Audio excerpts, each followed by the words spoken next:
Right, this is part 3. In part 1 we went through creating a tab group. In part 2 we went through creating a nav group. This is just going to be a really quick video to show you that you can mix the two together if you ever wanted to. So in this example I've got a tab group, and within one of the windows for the tab group we have a nav group as well. So just show you what I mean. Here's a simulator, tab 1, tab 2, tab 3. Tab 1, the window for tab 1 is the one which has the nav group. So as you can see here, click that, opens a new window and goes back.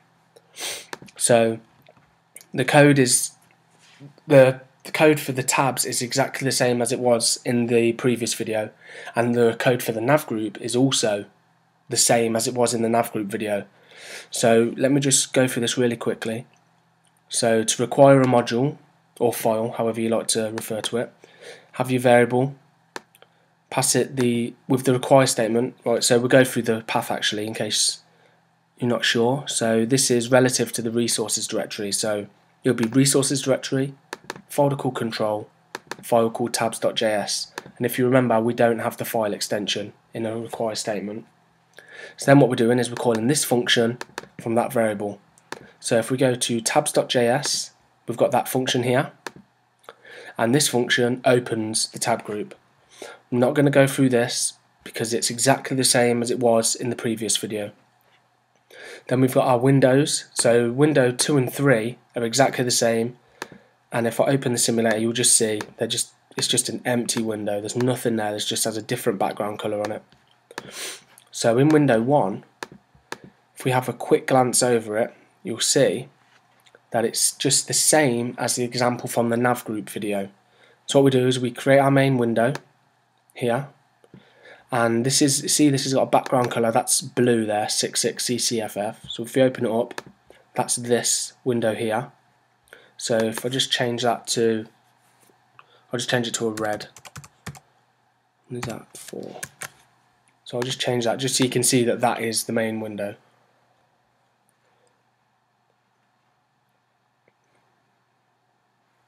Yep, so you see that's changed? Right, so this is the main window here. So what we do, if you remember, nav groups require a container window which will hold all of the windows within that. So we create this container window. It's just a window, nothing else on it, and then we have our button, which is the button which goes here, the top. See, it's got the title open win2, so there, open win2. Then what we want to do is we want to actually create the nav group. So we do that in this variable here, create navigation group, and we pass it our main window, the one which we changed the background colour to red.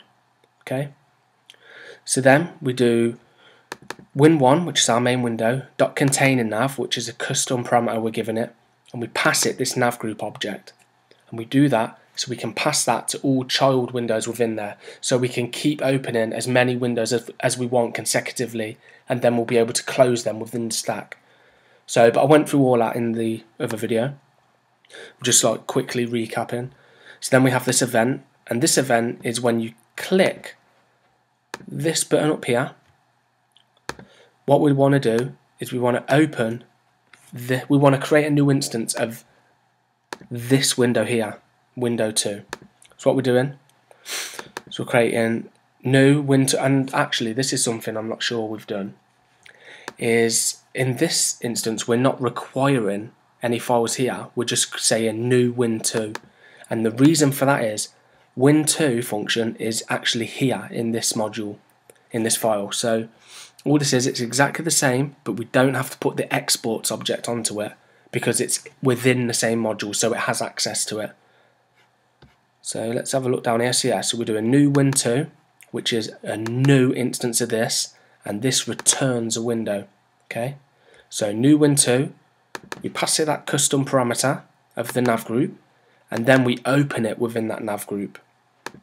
Okay, and then that's it really. That is it, and that is how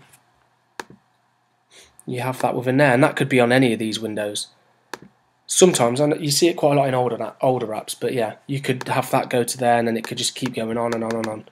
But yeah, sometimes you might want to do it, sometimes you might not, who knows.